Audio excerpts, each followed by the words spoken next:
Shalom, jumpa lagi dengan saya, Pendeta John Max Titalei, dalam Petamburan Bible Study. Bapak Ibu, saudara-saudara dimanapun saudara berada yang menyaksikan siaran dan mengikuti PBS ini, secara khusus malam hari ini kita akan membahas satu pelajaran yang saya sebut atau dikenal dalam istilah yang dikenal oleh pelajaran-pelajaran teologi yang disebut dengan apologetika Kristen, ya, apologetika Kristen.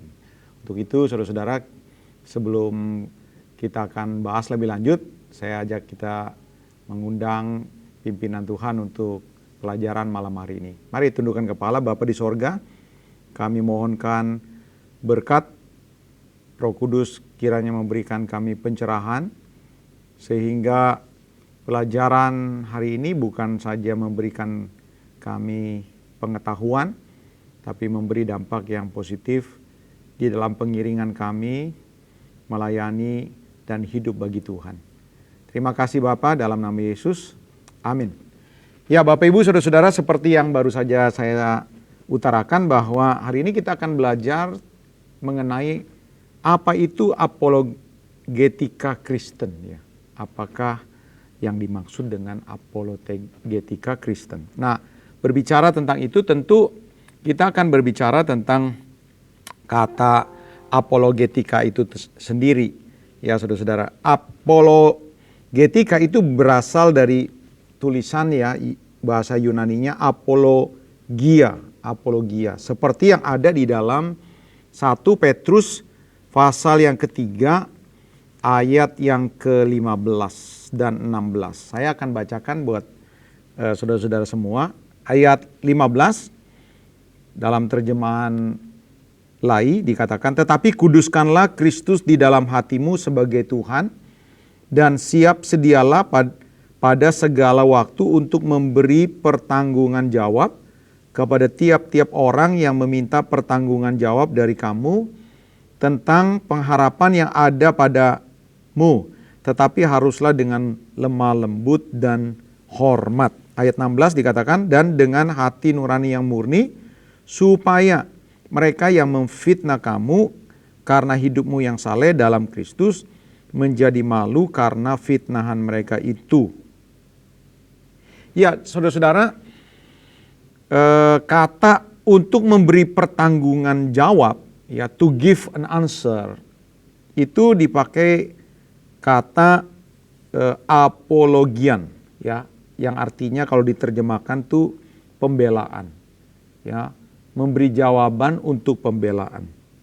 Nah, kalau dihubungkan dengan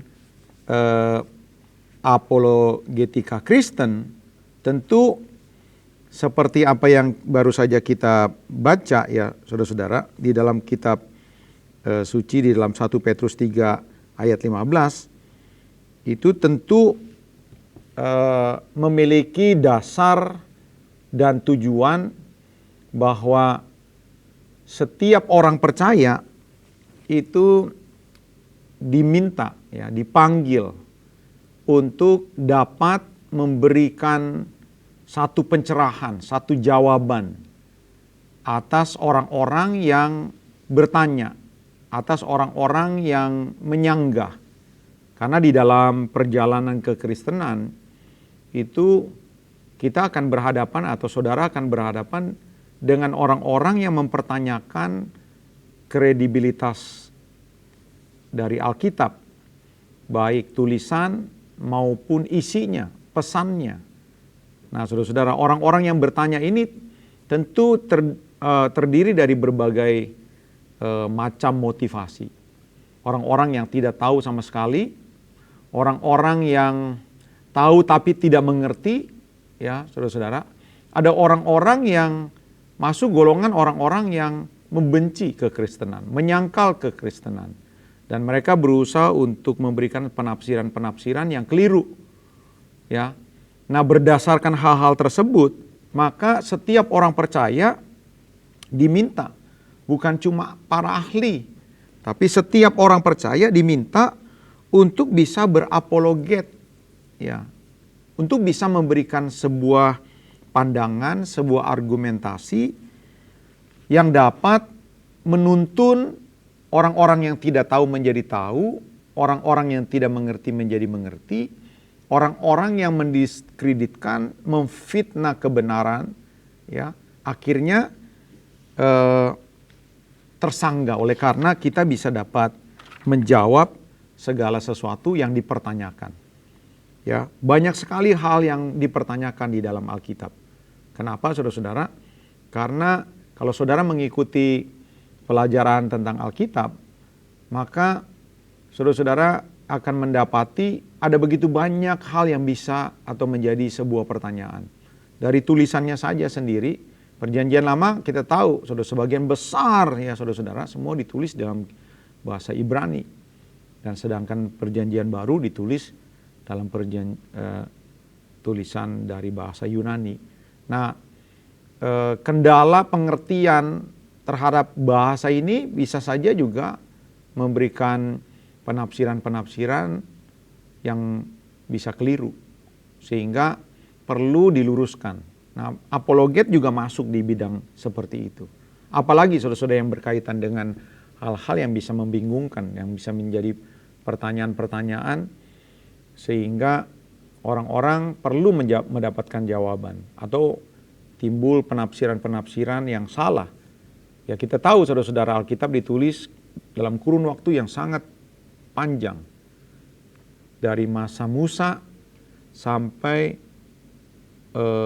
murid Tuhan Yesus di Pulau Patmos. Kurang lebih 1600 tahun. Ditulis oleh lebih dari mungkin 40 orang dari latar belakang yang sama sekali berbeda. Mereka terdiri dari orang-orang yang memiliki intelektual yang berbeda, profesi yang berbeda, ya, budaya yang berbeda. Dan kalau saudara perhatikan, begitu banyak ragam penulisan di dalam Alkitab. Ya, beberapa ditulis jelas menceritakan tentang perjalanan, sejarah. Beberapa merupakan prosa, puisi, ya, mazmur. Beberapa berupa laporan-laporan, beberapa berupa deskripsi apa yang mereka alami. Beberapa merupakan betul-betul perintah Tuhan untuk ditulis pada waktu itu, dan begitu banyak hal. Sehingga kita dapat mengerti bahwa Alkitab ini betul-betul unik. Namun tentu kita sepakati bahwa ada berita atau benang merah yang satu, yaitu perjalanan karya Allah, ya, perjalanan suci karya Allah di dalam Kristus untuk menyelamatkan orang-orang yang berdosa masuk di dalam keselamatannya Allah. Nah, saudara-saudara, untuk itu saudara-saudara perlu ada satu bidang, ya, ilmu yang disebut dengan apologetika Kristen, sehingga kita bisa menjawab segala sesuatu yang berkaitan dengan pertanyaan-pertanyaan yang bisa timbul. Nah, saudara-saudara, berdasarkan definisi apologetika Kristen dapat ditemukan, ya saudara-saudara, beberapa misalnya tujuan, ya. Pertama, ya, definisi apologetika Kristen ini adalah menekankan pada mempertahankan filsafat Kristen seperti yang seorang pakar bernama Cornelius Van Til, di mana apologetika Kristen, ya, merupakan usaha mempertahankan filsafat Kristen. Ya, perlu dibangun sebuah definisi, sebuah pengkalimatan, ya, dalam menghadapi berbagai bentuk filsafat-filsafat non-Kristen, atau mempertahankan wawasan dunia Kristen secara keseluruhan, ya, Bukan cuma poin-poin religius yang terbagi, yang abstrak, dan terisolasi satu dengan yang lain. Oleh karena itu, apologetika melibatkan argumentasi penalaran yang berkenaan dengan seluruh wawasan dunia Kristen. Seorang pakar juga bernama John F. Frame dan Edgar C. Powell membagi ke dalam misalnya 3 bagian. Yang pertama pembuktian atau penunjukan dalam memaparkan misalnya dasar rasional bagi iman Kristen. Itu yang pertama. Lalu saudara-saudara, yang kedua mempertahankan atau pembelaan. Artinya menjawab sanggahan-sanggahan orang yang tidak percaya. Karena kita tahu kita berhadapan dengan orang-orang yang memang tidak percaya. Ketika iman itu dipertanyakan, kita harus mempertahankan, atau ketika iman itu didiskreditkan, disalahartikan, maka tentunya kita harus terpanggil untuk mengadakan atau pembelaan atau mempertahankan setiap argumen. Dan yang ketiga adalah penyingkapan, yaitu penyingkapan kesalahan, kesalahpahaman dari pemikiran dan pemahaman orang yang tidak percaya. Dan ini dasar dari apologetika Kristen. Nah, yang pertama. Yang kedua, apologetika Kristen itu dipahami sebagai usaha menyajikan bukti-bukti untuk pembuktian bahwa apa yang dikatakan kitab suci itu tidak salah. Jadi, ketika seseorang atau anak Tuhan, orang percaya, dapat membuktikan apa yang dikatakan bahwa kitab suci tidak salah, itu sebenarnya sebuah apologetika, tentu yang berkaitan dengan kekristenan. Fakta-fakta dan sejarah banyak berperan di dalam pemahaman apologetika Kristen. Seperti dapat dilihat yang dikemukakan oleh seorang pakar juga, John McDowell, atau Paul A. Little, atau R.C. Sproul. Dikatakan gini, melihat apologetika Kristen ini sebagai usaha untuk menjelaskan kepada orang lain apa yang kita percayai, mengapa kita mempercayainya. Hal ini dilakukan untuk memberikan argumentasi secara nalar, bisa dimengerti, sehingga orang mengerti kenapa kita percaya. Seperti itu. Misalnya, wilayah netral merupakan daerah di mana semua orang bisa mengakui keberadaannya, menganalisanya, dan mengambil sebuah kesimpulan yang sama tentang fenomena atau pertanyaan-pertanyaan yang timbul. Misalnya bunga mawar. Semua orang mengakui keberadaannya, bisa mengenalinya, dan mengambil kesimpulan yang sama bahwa tumbuh-tumbuhan itu adalah bunga mawar. Dengan kata lain, melalui dunia dan segala yang ada, yang dikenali oleh semua orang, pakar Sproul mengatakan bahwa melalui argumentasi mau membimbing orang-orang kepada siapa dan apa yang diberitakan oleh kitab suci. Saudara-saudara, saya berharap saudara-saudara sedikit demi sedikit bisa mengerti. Nah, saya mengajak saudara-saudara untuk melihat misalnya beberapa ayat yang menarik, kesimpulan dari ayat-ayat di atas, seperti yang kita mulai dalam 1 Petrus tadi. Dikatakan dari percakapan Tuhan Yesus dengan murid-muridnya. Saya ajak saudara-saudara baca di dalam, misalnya saudara-saudara, Matius pasal yang ke-16 ayat yang ke-13. Matius 16 ayat 13 dikatakan demikian. Ada satu statement, atau saya baca sebentar Bapak Ibu. Setelah Yesus tiba di daerah Kaisarea Filipi, ia bertanya kepada murid-muridnya, kata orang, siapakah anak manusia? Jawab mereka, ada yang mengatakan Yohanes Pembaptis, ada yang juga yang mengatakan Elia, ada pula mengatakan Yeremia atau salah seorang dari para nabi.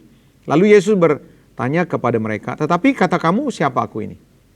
Maka jawab Simon Petrus, engkau adalah Mesias, anak Allah yang hidup. Kata Yesus kepada Simon, berbahagialah engkau Simon bin Yunus, sebab bukan manusia yang menyatakannya itu kepadamu, melainkan Bapakku yang di sorga. Dan aku pun berkata kepadamu, Engkau adalah Petrus dan di atas batu karang ini aku akan mendirikan jemaatku dan alam maut tidak akan menguasainya. Kita sampai misalnya ayat yang ke-23.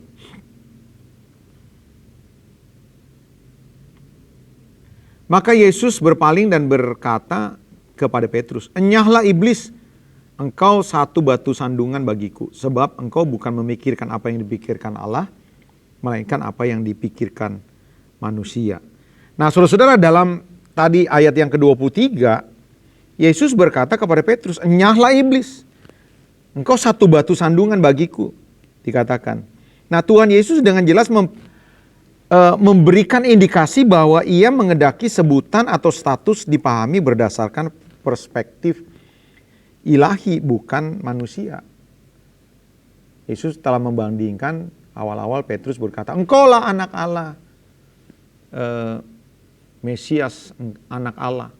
Lalu di satu sisi Petrus berkata bahwa apa yang akan diderita oleh Kristus tidak akan terjadi. Nah, saudara-saudara, lalu Tuhan berkata kepada Petrus, "Enyahlah engkau iblis." Artinya, saudara-saudara, statement kebenaran yang dilakukan oleh Petrus di awal itu bukan sekedar dari penilaian manusia belaka. Jadi perlu diluruskan, tidak semua statement-statement yang keluar dari Petrus adalah dari Tuhan. Jadi karena ada dua statement, yang satu dipuji, yang satu dikritik, ya, maka kita perlu betul-betul mempelajari dengan baik sehingga kita tidak mudah untuk memberikan sebuah penilaian berdasarkan pemahaman kita sendiri. Kalau di dalam bidang penafsiran, ya, saudara-saudara, hermeneutik, itu ada yang dinamakan dengan eisegese. Nah, eisegese ini tentu dihindari. Ketika kita menafsirkan Alkitab, artinya kita berusaha untuk mengeluarkan apa adanya, apa yang dimaksud oleh Alkitab itu sendiri, mengeluarkan maksudnya.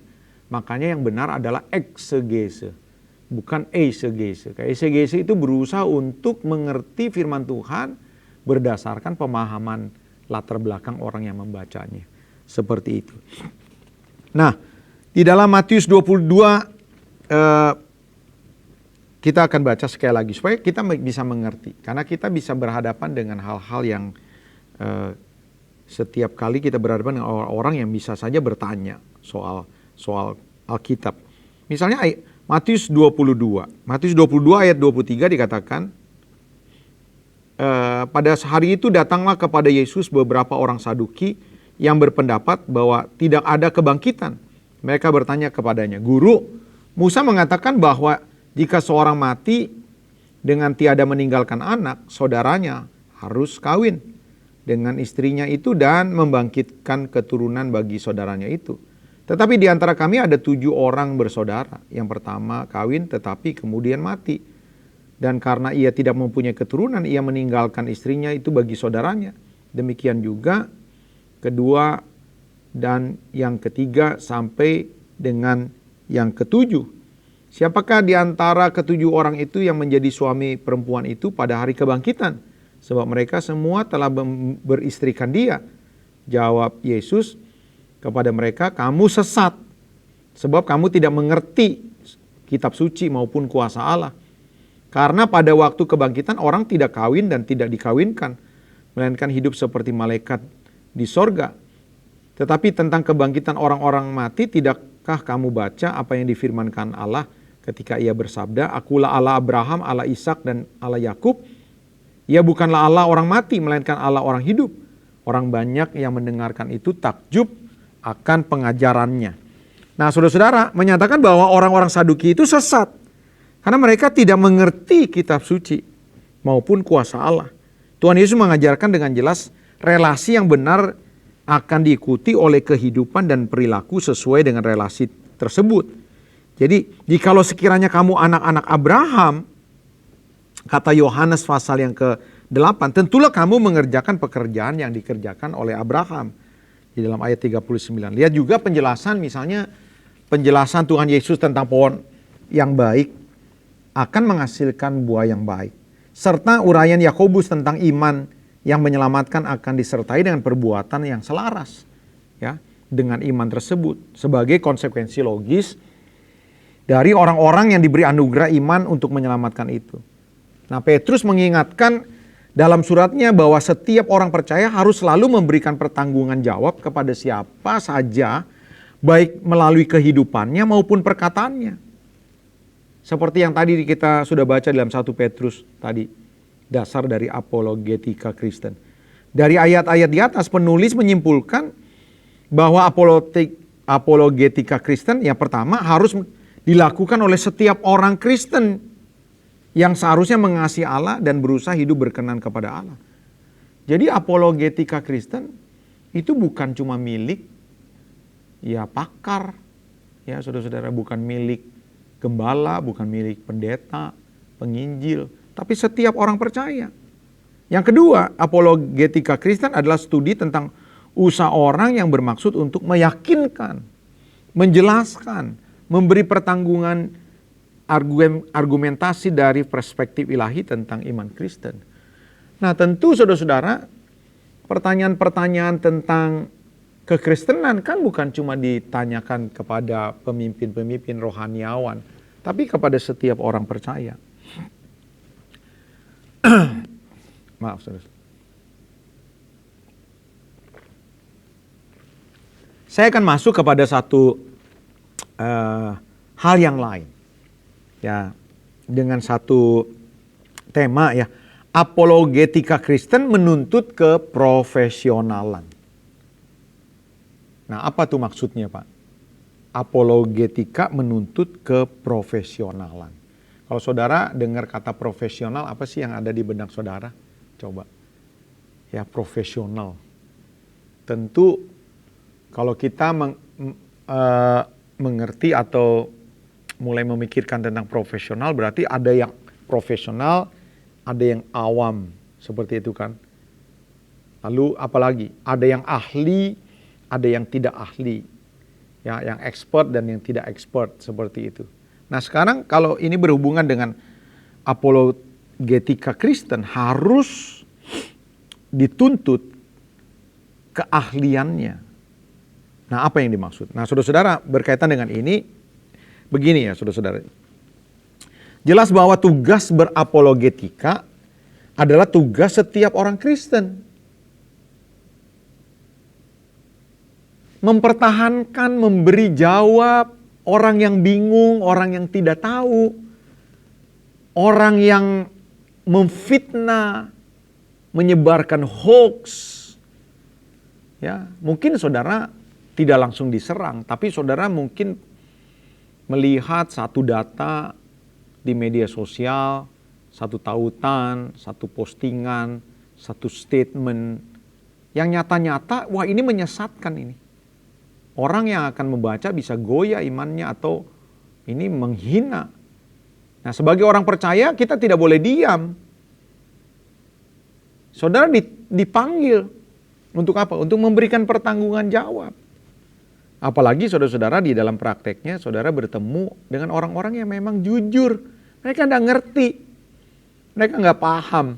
Mereka tanya kepada saudara. Hari itu mereka butuh. Apakah saudara berkata, tunggu ya 2 hari lagi, saya akan tanya dulu. Ya saudara-saudara, saya bukan berkata bahwa saudara dilarang tanya, nggak boleh tanya sama pembina saudara, pendeta saudara. Tapi berapa banyak saudara-saudara menyadari bahwa sebagai orang percaya kita itu dituntut untuk mengerti. Tadi kita sudah baca ya saudara-saudara di dalam Petrus, 1 Petrus tadi pasal 3, bahwa setiap kita diminta untuk bisa memberi pertanggungan jawab. Saudara bisa bayangin kalau misalnya saudara tidak mau mempelajarinya. Saudara menjadi orang-orang yang tidak expert dalam menjawab. Saudara menjadi orang-orang yang ya salah menjawab. Bukankah ini bisa membahayakan? Bukan Injil semakin tersebar dan semakin mempermuliakan Tuhan, malah jadi mempermalukan, Nah, saudara-saudara. Jadi jelas ya, tugas berapologetika adalah tugas setiap orang Kristen. Firman Tuhan dengan jelas mengatakan bahwa setiap orang percaya harus siap berapologetika. Ya, saudara-saudara. Ini bukan sebuah alternatif. Ya, siapa yang mau bisa menjawab, siapa yang tidak mau, yang mau menjawab sebelah kanan, yang tidak bisa menjawab sebelah kiri, bukan seperti itu. Tapi ini panggilan ini, saudara-saudara. Nggak bisa tidak. Nggak bisa saudara berkata, ya saya kan tidak sekolah teologi. Apakah kalau saudara tidak sekolah teologi, itu membebaskan saudara dari panggilan untuk bisa menjawab dengan benar? Kan tidak seperti itu. Jadi artinya saudara-saudara, 1 Petrus 3 ayat 15-17 itu artinya apa? Buat setiap orang. Buat setiap orang. Tidak ada lagi kata, ya ini Kristen awam, ini yang Kristen bukan awam, saudara-saudara. Harus dihapus. Apa sih artinya awam, saudara-saudara? Ya, artinya awam bisa diartikan misalnya bukan profesional, bukan ahlinya. Jadi kalau saya katakan misalnya bahwa saya awam soal kedokteran, itu bukan berarti saya bukan ahli dalam bidang itu. Konsekuensinya gini, jangan harapkan informasi medis yang patut dipercayai keabsahannya dari saya. Gitu maksudnya. Atau bahkan harus dimaklumi kalau saya sama sekali tidak dapat memberikan informasi soal medis kepada siapapun. Oleh karena saya bukan seorang dokter, saya awam dalam bidang kedokteran. Sekarang pertanyaannya gini, apakah orang Kristen siapapun dia, pendeta atau penginjil, ya saudara-saudara, atau bukan, majelis atau bukan, pengurus komisi atau bukan, boleh mengatakan bahwa ia awam dalam kekristenan? Sama seperti contoh, ya saya bukan dokter, saya orang awam. Maka you harus tanya, tidak saudara-saudara. Khusus untuk kekristenan, saudara dipanggil. Nah bagaimana caranya? Tentu saudara-saudara, saudara harus memberikan waktu untuk menggali, untuk ikut. Nah saudara gereja Petamburan memberikan wadahnya. Ya, apa? Petamburan Bible Study. Nah materi-materi Petamburan Bible Study ini tidak dibawakan di dalam bentuk khotbah minggu. Kita tahu khotbah minggu lebih banyak kepada hal-hal yang berbau aplikatif, nilai-nilai, ya, membangun karakter, ya, membangun hal-hal yang rohani. Lalu apa bedanya? Beda dengan misalnya pendalaman Alkitab seperti Petamburan Bible Study. Saudara, kita belajar, kita menggali, kita mendengarkan sebuah informasi. Nah, saudara perlu hal-hal seperti ini. Saudara perlu baca buku. Saudara perlu mendengarkan pelajaran-pelajaran. Ini namanya saudara-saudara bahwa saudara tidak meninggalkan tanggung jawab. Dan kita tidak bisa lagi pakai saya ini awam, bukan profesional. Pada saat seorang mengatakan bahwa ia mau menerima Tuhan Yesus sebagai Tuhan dan Juru Selamat pribadinya, ada 3 unsur yang terlibat dari penerimaan itu. Pengetahuan tentang Tuhan Yesus, persetujuan intelektual yang berkaitan dengan pengetahuan itu, dan atau kepercayaan terhadap pengetahuan tersebut yang tentunya saja disertai dengan penerapan dari apa yang dipercayainya. Seorang tidak dapat mempercayai sesuatu atau siapapun kalau hal itu belum pernah ada dalam pengetahuannya. Jadi yang pertama saudara-saudara, orang percaya kepada Yesus, dia perlu tahu dulu, ada pengetahuan dulu tentang itu.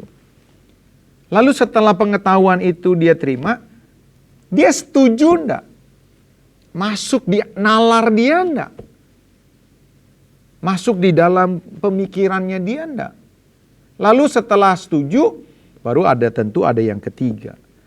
Ya, yaitu mengambil sebuah tindakan untuk mempercayainya. Seorang tidak dapat mempercayai satu apapun kalau hal itu belum pernah ada di dalam pengetahuannya. Dengan kata lain, Ia tidak akan membicarakan atau memikirkan sesuatu yang tidak pernah ada di dalam pemikirannya. Setelah pengetahuannya itu masuk dalam pikirannya, ia akan menganalisa dan mengolah.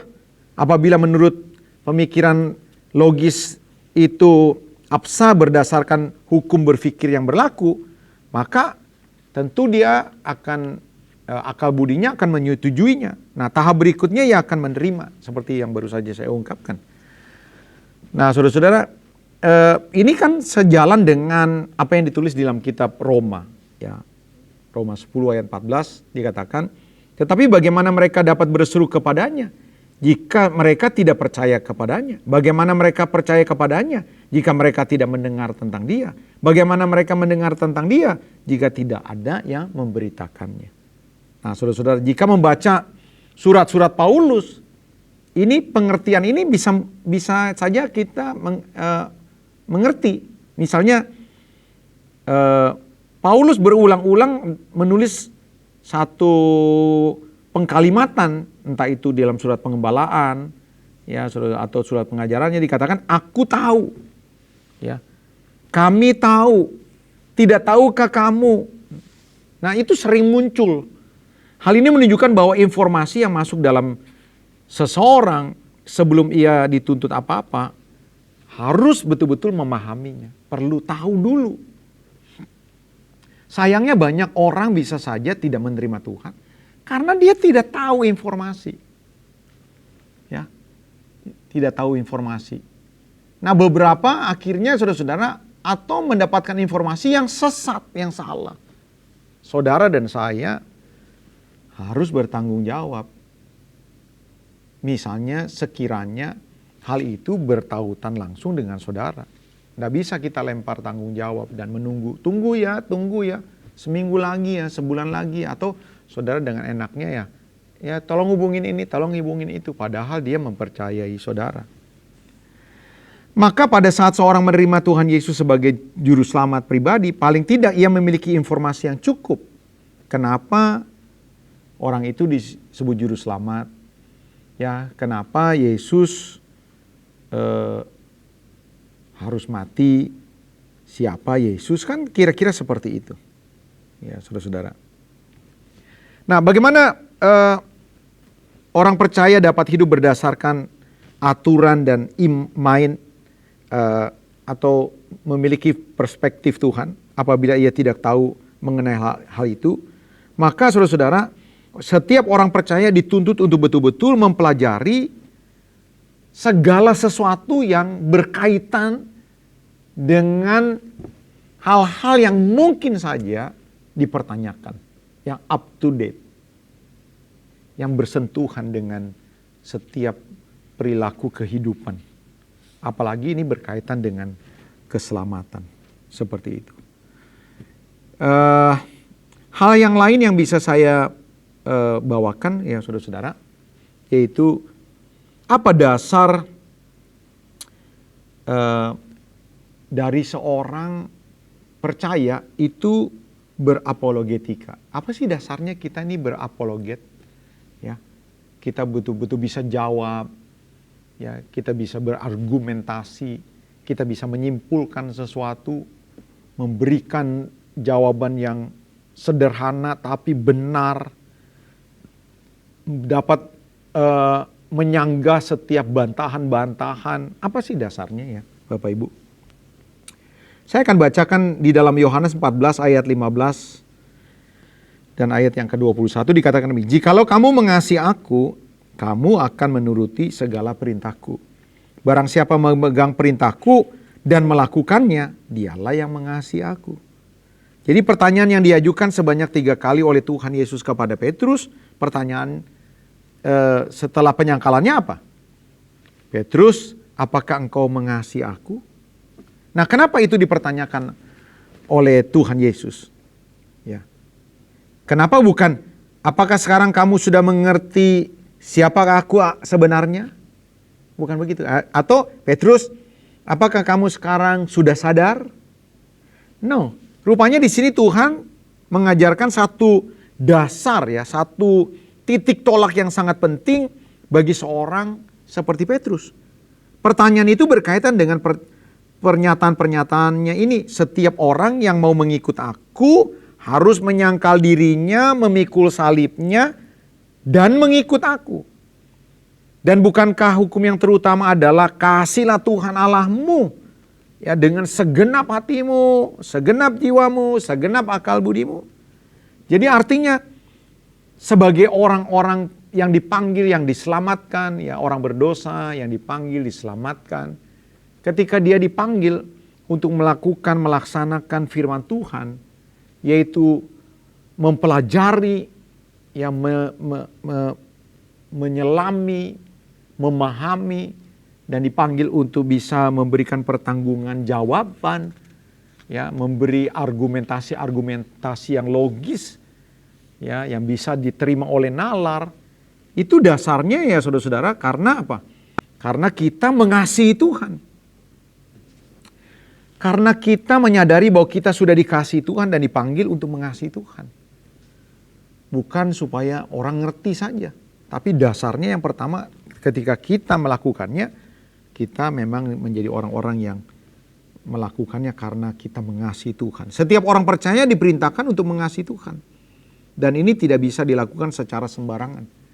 Ya, ia harus mengasihi Tuhan sebagaimana yang ia kehendaki, termasuk dalam menjalankan perintah Tuhan untuk selalu siap memberikan pertanggungan jawab kepada setiap orang. Jadi artinya saya challenge sama Bapak Ibu saudara-saudara yang mengikuti PBS malam hari ini. Jangan terburu-buru merekomendasikan gitu loh maksudnya. Saya tidak mengatakan bahwa itu salah. Tapi kadang-kadang saudara-saudara akhirnya saudara menjadi orang yang malas, menjadi orang yang enggan untuk mencari diri sendiri. Dengan diri sendiri untuk apa? Mengetahui firman Tuhan. Jangan kalau ada orang datang betul-betul dia butuh saudara. Dia tanya.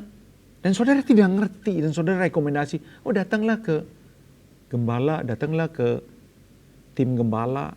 Saya tidak mengatakan ini salah. Tapi berapa banyak di antara saudara-saudara menyadari panggilan Tuhan. Kita saudara harus. Kalau saudara dengan rendah hati berkata aduh saya nggak tahu. Nah kalau saudara menyadari bahwa saudara tidak tahu. Mari milikilah kerendahan hati. Saudara dipanggil untuk ya dengan giat beri waktu untuk mempelajari, ya mengerti firman Tuhan. Banyak buku-buku yang tersedia, saudara-saudara. Ikuti apa yang gereja lokal saudara adakan, terutama PBS ini. Ya, saya sangat menyayangkan ya dari sekian banyak jemaat bisa dihitung saja orang-orang yang mau meresponi untuk belajar, ya saudara-saudara. Ini dasarnya Bapak Ibu, saudara-saudara kenapa saudara dan saya harus dengan gigih seperti seorang profesional untuk apa? Untuk bisa mempelajari firman Tuhan. Ya, kita patut iri atau jadi perbandingan lah. Ya, ada kepercayaan yang lain. Sudah sejak kecil mereka ada waktu-waktu tertentu untuk masuk di dalam pengajaran. Kalau saudara pernah ke Israel, Bapak Ibu, saudara-saudara, saudara akan dibawa dekat kuburannya Daud, ya kuburannya Daud dalam satu versi. Nah, untuk memasuki satu lorong itu, saudara-saudara, di situ ada sekolah ya. Ada midras apa gitu, seperti sekolah wajib buat siapa? Buat semua orang-orang Israel, bukan untuk orang-orang yang dipanggil menjadi rabi saja, tapi buat semua orang Israel. Dari kata midras, saudara-saudara kita tahu, kita dengar di Indonesia itu ada madrasah, ya madrasah. Nah, itu akar katanya midras. Itu pelajaran bagi semua orang, yang anak-anaknya harus, itu belajar tentang apa? Belajar tentang kitab suci. Nah mereka terus pelajari. Nah sekarang ini saudara-saudara, orang-orang Kristen tidak seperti itu. Bahkan anak-anaknya disuruh guru masuk ke sekolah minggu aja kadang-kadang malas. Ini bukan sekolah loh. Di Israel itu midras sekolah khusus untuk kitab suci. Nah banyak akhirnya jemaat-jemaat sedikit sekali mengerti tentang kitab suci. Mereka mengandalkan Ya, ada pendeta, ada rohaniawan, ada pembina. Nah, ini yang pertama. Yang kedua, saudara-saudara, sebagai hal yang terakhir yang saya ingin mau sampaikan, apa dasar saudara dan saya itu harus bisa berapologetika ketika orang dengan jujur bertanya, ketika orang betul-betul tahu tapi tidak mengerti, ketika ada musuh-musuh Kristen yang bertanya mendiskreditkan. Apa dasarnya? Dasar yang kedua adalah karena orang percaya dipanggil untuk hidup untuk Tuhan. Bukan cuma mengasihi Tuhan, tapi dia hidup untuk Tuhan. Petrus mengawali perintah untuk selalu siap sedia memberikan pertanggungan jawab kepada setiap orang dengan pernyataan begini, kuduskanlah Kristus dalam hatimu sebagai Tuhan. Ya. Dan mengakhiri perintah itu dengan kalimat, tetapi haruslah dengan lemah lembut dan hormat dan dengan hati nurani yang murni, supaya mereka yang memfitnah kamu karena hidupmu yang saleh dalam Kristus menjadi malu karena fitnahan mereka itu. Ya, ayat-ayat ini saudara-saudara berbicara tentang pola hidup, karakter, perilaku yang seharusnya dimiliki oleh setiap orang Kristen. Berita yang disampaikan secara verbal harus selaras dengan berita yang disampaikan secara non-verbal. Artinya saudara-saudara, saudara harus betul-betul hidup seperti Tuhan, ya, dipanggil menjadi seperti Kristus. Perintah itu dilaksanakan untuk kemuliaan Tuhan, supaya orang yang diajak bicara juga pada akhirnya yang mempermuliakan Tuhan dalam hidupnya. Dan apabila itu dilaksanakan untuk kemuliaannya, maka tidak boleh ada apapun yang mencemarinya. Orang percaya berapologetika bukan untuk membuat orang lain malu. Ya, kita tidak mempermalukan orang. Bukan membuat orang lain marah atau bungkam 1000 bahasa atau kalah dan berargumentasi lalu kita puas, lalu kita berkata rasain, makanya lu jangan main-main sama gue. Bukan begitu, saudara-saudara. Bukan juga untuk mendemonstrasikan kelihayan dalam menjawab atau kecakapan, kefasilidahan dalam berargumentasi. Ya. Itu semua tidak akan memancarkan kemuliaan. Jadi pada dasarnya ketika kita bisa menjelaskan dengan begitu cermat, begitu piawai, sehingga orang terkagum-kagum dan akhirnya mengerti. Ingat saudara-saudara, bahwa itu hanya untuk kemuliaan Tuhan. Memberikan pertanggungan jawab kepada setiap orang selalu harus dalam bentuk, ya misalnya ya, bukan cuma percakapan, tapi pola hidup, perilaku, perkataan, serta karakter orang yang berapologetika harus selalu siap menjawab setiap pertanyaan orang yang berada dalam kehidupan, mulai dari rumah, tempat bekerja, sekolah, gereja, tempat bermain, tempat bersosialisasi, dan dimanapun saudara berada. Supaya apa? Supaya pertanyaan-pertanyaan itu dijawab sesuai dengan perilaku saudara. Kadang-kadang saudara-saudara kita bisa menjawab dengan begitu piawai, tapi orang tidak tertarik kepada Tuhan. Walaupun itu fakta benar. Kenapa saudara-saudara? Karena orang yang piawai menjawab itu tidak memiliki karakter yang memuliakan Tuhan. Dia seorang yang pemarah, seorang yang tidak berintegritas, tidak menepati janji. Ya, dia suka bohong, suka nipu. Dia pinter. Tapi ketika dia bisa menjawab, orang tetap tidak tertarik kepada Kristus. Karena tidak sesuai dengan panggilan seperti itu. Nah, saudara-saudara, saya tutup dengan saran-saran bagi orang Kristen yang berniat untuk hidup bagi Tuhan. Ya, apabila saudara belum pernah membaca kitab suci secara keseluruhan, mulailah sekarang. Ya, saudara-saudara, tentukanlah. Saudara punya waktu kosongnya kapan? Pagi, siang, atau malam? Ya, saudara harus setia baca. Ya, minimal saudara baca Alkitab setahun begitu, dari mulai Kejadian sampai Wahyu dulu. Saudara tentu akan menemukan pertanyaan-pertanyaan, tapi tidak apa-apa. Saudara baca saja dulu sehingga saudara bisa mengerti perjalanan alur ya dari Alkitab ini. Kedua, tentukan kitab apa yang atau berapa pasal yang saudara akan baca.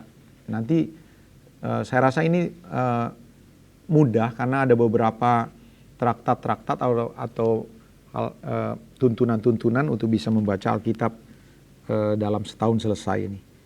Buatlah catatan tentang topik atau garis besar peristiwa yang saudara baca, misalnya saudara menemukan pertanyaan-pertanyaan tersebut. Ya, saudara harus selalu memiliki hati yang terbuka untuk siap dibentuk dan melakukan apa saja yang Tuhan panggil di dalam panggilan di dalam membaca Alkitab tersebut. Yang keempat, catatlah hal-hal yang saudara tidak saudara pahami. Ya, lalu saudara mulai sharing dengan pembina-pembina rohani saudara. Ini awal, no problem. Ya, ketika saudara pada awalnya memang tidak tahu, saudara perlu banyak tahu. Mungkin nanti pembina saudara akan memberikan arahan, jawaban, memberikan rekomendasi-rekomendasi untuk lihat ini, baca ini, itu akan menambah wawasan saudara.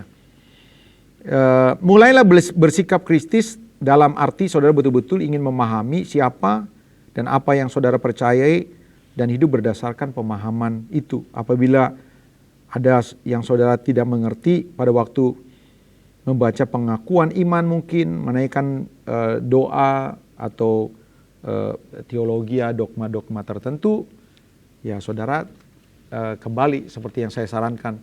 Saudara cari orang-orang yang saudara lihat, orang yang bertanggung jawab, yang memiliki karakter yang baik. Saya rasa orang tersebut akan menuntun saudara, memberikan jawaban dan pencerahan dan memberikan rekomendasi sesuatu yang tentu dapat dipertanggungjawabkan. Kira-kira ini yang saya bisa sampaikan, Bapak Ibu Saudara-saudara, di dalam pelajaran kenapa kita dipanggil harus bisa mampu berapologetika secara Kristen tentunya. Kiranya pelajaran malam hari ini boleh membuat saudara semakin mengerti dan tertantang untuk terus bertumbuh, khususnya di dalam mengerti kitab suci. Ya, Tuhan Yesus memberkati. Apabila saudara-saudara memiliki pertanyaan, saudara bisa ajukan pertanyaan saudara, tulis di WhatsApp yang ada di layar monitor saudara. Baik, saudara-saudara, kita akan akhiri dengan doa. Terima kasih Bapa di sorga, Tuhan sudah pimpin kami, biar apa yang boleh kami pelajari pada malam hari ini betul-betul memberi dampak yang positif untuk kemajuan panggilan kami menjadi orang-orang percaya. Dalam nama Yesus kami berdoa, haleluya, amin. Sampai berjumpa lagi di dalam PBS minggu yang akan datang.